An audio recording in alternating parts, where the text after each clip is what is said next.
¿Por qué adelanta Pedro Sánchez las elecciones? Y, más importante, ¿cuáles son los motivos escondidos para una decisión de tal calibre? Vamos a hablar de todo ello. Gracias por seguir este canal. Te pido, por favor, que si te interesa, dejes tus comentarios, le des a un like y, por supuesto, que te suscribas. Pedro Sánchez ha adelantado las elecciones. Todo el mundo ha hecho un análisis muy rápido y además correcto, diciendo que Pedro Sánchez ha adelantado las elecciones porque la debacle sin precedentes en las elecciones municipales y regionales le ponía en peligro y le ponía además en peligro de que se generase un congreso del Partido Socialista en el que se pusiese en cuestión su liderazgo. Así, pone detrás del debate electoral todo lo que tiene que ver con la debacle de las municipales y regionales y pone a todo el partido a trabajar para él de cara a las presidenciales. Todo el mundo entendemos eso.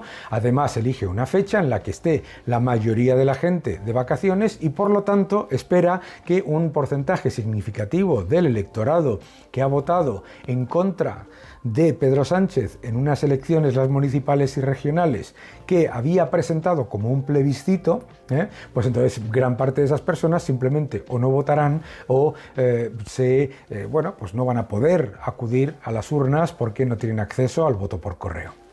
La fecha es importante, el momento es clave, pero hay más razones, Primero, en estas elecciones, lo que está intentando hacer Pedro Sánchez es que te olvides de la realidad. Primero, dice que nunca ha pactado con Bildu, a pesar de que tenemos la evidencia de una ley de vivienda en la que han introducido los de Bildu todos los elementos que amparan la ocupación.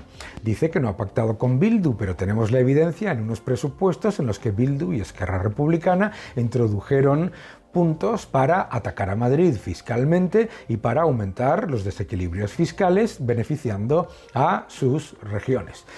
Dice que no ha pactado con Bildu, pero ha aceptado una ley de memoria democrática en la que Bildu exigía que se incluyese hasta 1983 la investigación de las torturas del Estado.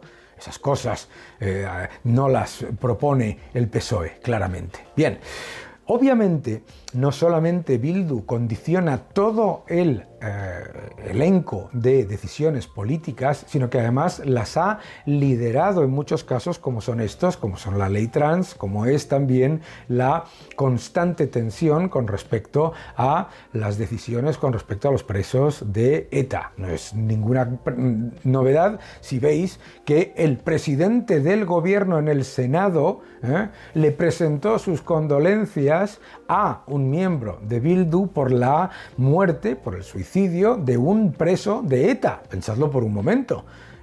¿Qué presidente del gobierno se le ocurre presentar sus condolencias y su pésame por el suicidio de un preso etarra a Bildu si A, Bildu no es ETA y B, no están en connivencia y en coalición?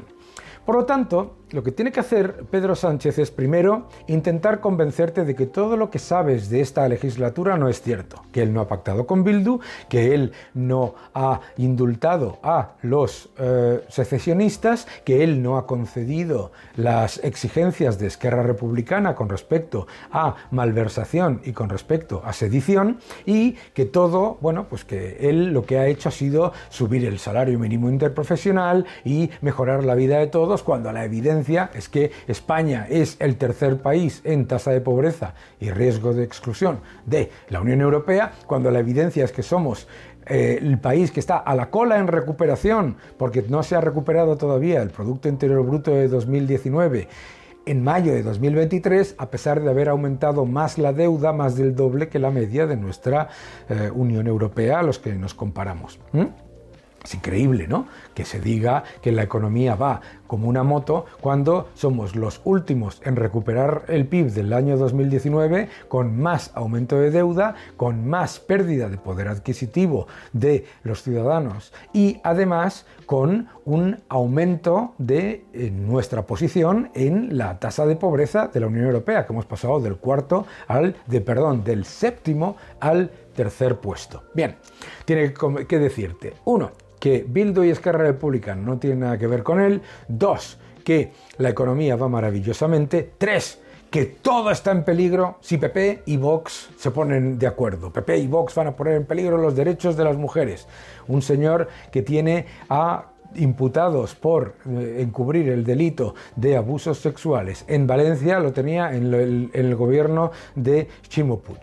Todo esto también tenemos que entender que viene de todo un engranaje de crear una narrativa. ¿Cuál es la narrativa? La narrativa es: el PSOE no es que pacte con el resto de fuerzas de ultraizquierda y secesionistas. No, lo que no es el quién, sino para qué, nos lo dice constantemente Pedro Sánchez. Claro, pero ¿qué te está diciendo con ello? Te está diciendo, 1, el PSOE puede pactar con quien sea, siempre que sea para lo que dice el PSOE, porque lo hace por tu bien. Y sin embargo, PP y Vox, si pactan, son malvadísimos, son la ultraderecha, viene el final de todos los tiempos.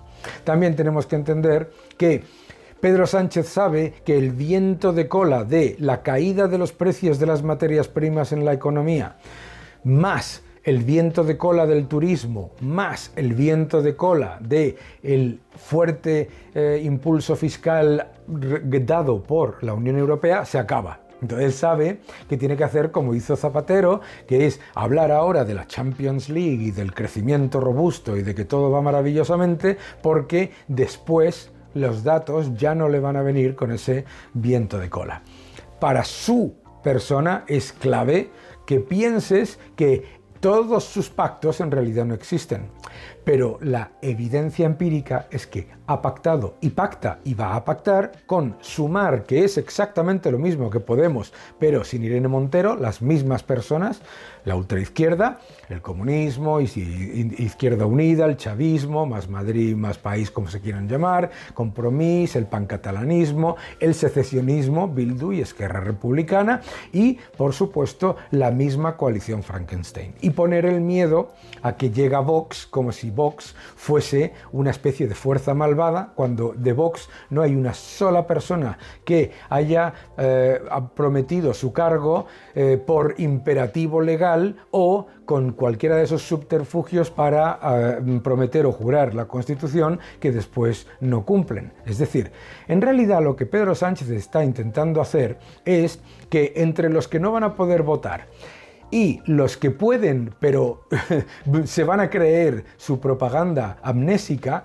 va a conseguir no solamente entronarse de nuevo, sino que además su posición en el próximo gobierno va a ser más fuerte, porque va a ser con un Sumar en el que Yolanda Díaz no tiene el poder mediático que tenía Pablo Iglesias o que tenía Irene Montero.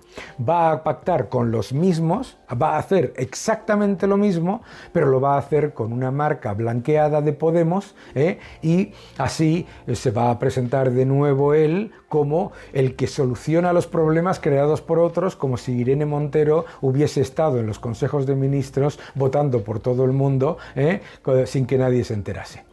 Que no te engañen.